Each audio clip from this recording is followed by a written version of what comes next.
Today, we're gonna give you the 5 tips, my favorite tips, getting out, getting shooting, things you need to know.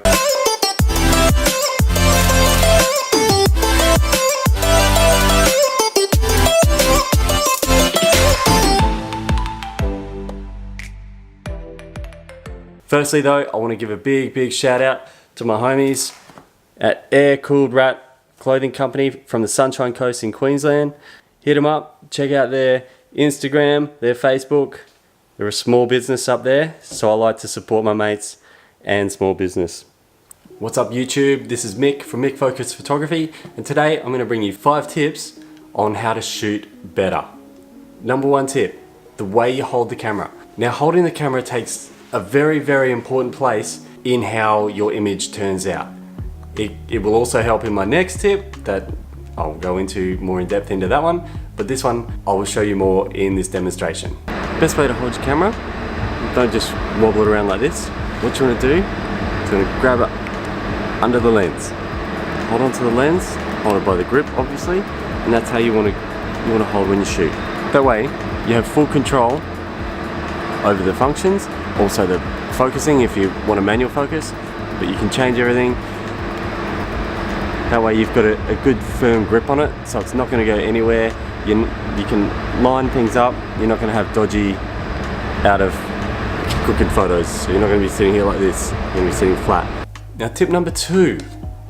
Tip number 2 is one that really frustrates me when I see these images on social media. An uneven horizon kills me. I never like photos that have an uneven horizon. If you want your photo looking like your subject is sliding out of the frame, falling out of the frame, it's not straight. It's messy, it's terrible.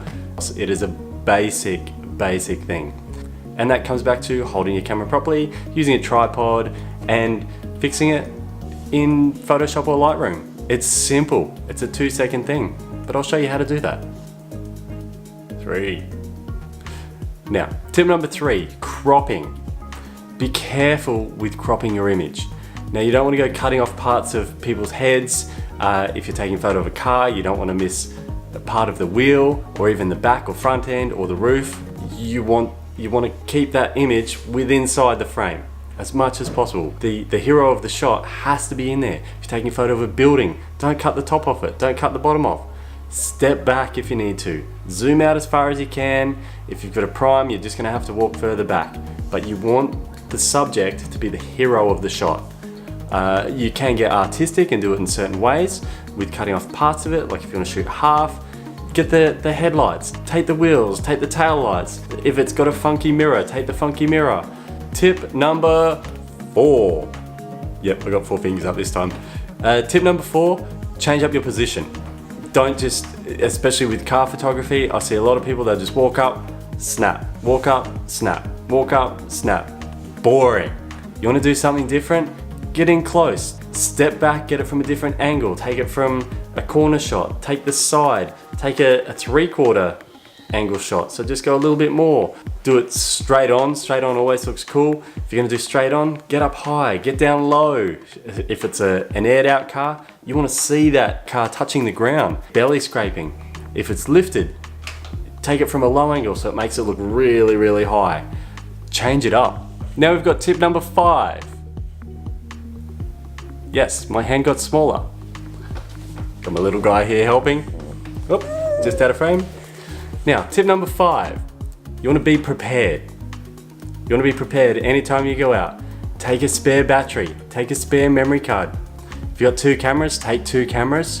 Take a tripod. Take a flash or some kind of lighting. But you always want to be prepared. Just make sure you've got spares of everything. Nothing worse than getting out to a shoot and your camera dies. You left the other ones at home, you've got no car charger. What do? Take spare lenses, take everything you need, get a cool backpack. I've got a low pro backpack, throw it in there, and you want to be prepared. Isn't that right, buddy? See? He's 5 and he knows. If you like what you see today, throw us a like, throw us a subscribe. What do? Like, and subscribe. Thank you, helper. If you like it, subscribe, follow, stay tuned for more videos. I hope those 5 tips help. feel free to post in the comments, throw us your Instagram, throw us your YouTube. I'll check it out and I'll comment, I'll like, and I'll follow. All right, on that note, catch you on the flip flop. Peace.